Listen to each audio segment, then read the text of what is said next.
அதிமுக தாவேகா கூட்டணி விஜய் நோ சொல்லிட்டால் எடப்பாடி பழனிசாமி எடுத்துள்ள மிகப்பெரிய ரிஸ்க். இது போன்ற அரசியல் நிகழ்வுகளை உடனுக்குடன் தெரிந்து கொள்ள தொடர்ந்து நம்ம சேனலோட இணைந்திருங்கள். இன்னும் சில மாதங்களில் அதிமுக தலைமையிலான கூட்டணிக்குள் தாவேகா வரும் என்று எடப்பாடி பழனிசாமி பேசி வருவது மிகப்பெரிய ரிஸ்காக பார்க்கப்படுகிறது. ஏனென்றால் தாவேகா தலைவர் விஜய் இதுவரை கூட்டணி தொடர்பாக எந்த ஒரு வார்த்தையும் பேசாத நிலையில் எடப்பாடி பழனிசாமி மாபெரும் கூட்டணி உருவாகும் என்று தொடர்ந்து பேசி வருகிறார். கடந்த ஆண்டு விக்கிரவாண்டி மாநாடு முடிவடைந்த பின் அதிமுகவின் முக்கிய தலைவர் ஒருவர் தாவேகா தேர்தல் ஆலோசகர் ஜான் ஆரோக்கியசாமியை சந்தித்து ஆலோசனையை நடத்தினார். அப்போது அதிமுகவுடன் கூட்டணி வைக்க தாவேகா உடன்பட்டதாகவும், ஆனால் விஜயின் டிமாண்ட் கேட்டு அதிர்ச்சி அடைந்ததாகவும் தகவல் வெளியாகியது. தாவேகாவுக்கு 80 தொகுதிகள், 2 ஆண்டுகள் முதல்வர் பதவி என்று விஜயின் டிமாண்ட் உச்சத்தில் இருந்தது. ஆனால் அடுத்த கட்ட பேச்சுவார்த்தை தொடங்குவதற்கு முன்பாகவே எடப்பாடி பழனிசாமி டெல்லிக்கு அழைக்கப்பட்டார். அதன் பின் அமித்ஷாவை சந்தித்து அவர் கிட்டத்தட்ட கூட்டணியை உறுதி செய்தார். இதையடுத்து ஏப்ரலில் சென்னை வந்த அமித்ஷா அதிமுக பாஜக கூட்டணி அமைந்துள்ளதாக அறிவித்தார். இதன் பின் அதிமுக பாஜகவையும் தாவேகா தலைவர் விஜய் விமர்சிக்க தொடங்கினார்.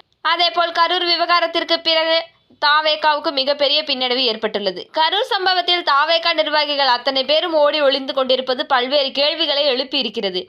இதனை பயன்படுத்தி தாவேகாவை தங்களின் கூட்டணிக்குள் கொண்டு வர எடப்பாடி பழனிசாமி முயற்சித்து வருகிறார். கரூர் விவகாரத்தின் போது தாவேகா மற்றும் விஜய்க்கு ஆதரவாக எடப்பாடி பழனிசாமி பேசியிருந்தார். இதையடுத்து எடப்பாடி பழனிசாமி பங்கேற்ற பிரச்சார கூட்டம் ஒன்றில் அதிமுக தொண்டர் ஒருவர் தாவேகா கொடியை ஆட்டிக் கொண்டிருந்தார். அதனை பார்த்த எடப்பாடி பழனிசாமி, அங்க பாருங்க கொடி பறக்குது, பிள்ளையார் சுழி போட்டாச்சு, எழுச்சி ஆரவாரம் என்று உற்சாகமாகினார். இதையடுத்து எடப்பாடி பழனிசாமியின் பிரச்சார கூட்டத்தில் தாவேகா கொடிகள் அதிகரித்தது.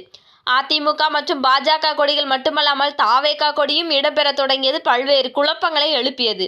அது மட்டுமல்லாமல் மீண்டும் எடப்பாடி பழனிசாமி மாபெரும் கூட்டணி அமைக்கப்படும் என்று பேச தொடங்கியிருக்கிறார். ஏற்கனவே எடப்பாடி பழனிசாமியால் புதிய வாக்காளர்களை கவர முடியவில்லை என்ற விமர்சனம் இருந்து வருகிறது.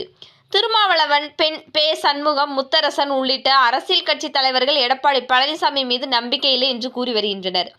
இந்த நிலையில் அதிமுக கூட்டணியில் தாவேகா இணையும், விஜய் வருவார் என்று எடப்பாடி பழனிசாமி மறைமுகமாக பேசி வருகிறார். இது எடப்பாடி பழனிசாமியின் அரசியல் வாழ்க்கையிலேயே மிகப்பெரிய ரிஸ்காக பார்க்கப்படுகிறது.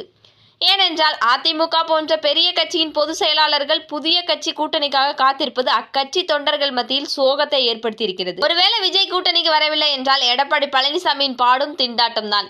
தாவேகா பக்கம் இருந்தோ விஜய் தரப்பில் இருந்தோ இதுவரை எந்த கூட்டணி தொடர்பாக எந்த கருத்தும் தெரிவிக்கப்படவில்லை. அதேபோல் தாவேகா தொடக்கம் முதலே தங்களின் தலைமையில்தான் கூட்டணி என்பதில் தெளிவாக உள்ளது.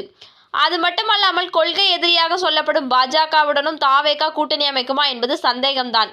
இதனால் எடப்பாடி பழனிசாமியின் பேச்சிற்கு பின் என்ன கணக்கு உள்ளது என்பது பேசு பொருளாகி இருக்கிறது. ஓகே கைஸ், உங்களுக்கு இந்த வீடியோ பிடிச்சிருந்துச்சுன்னா லைக் பண்ணுங்க, ஷேர் பண்ணுங்க, மறக்காம சப்ஸ்கிரைப் பண்ணிருங்க.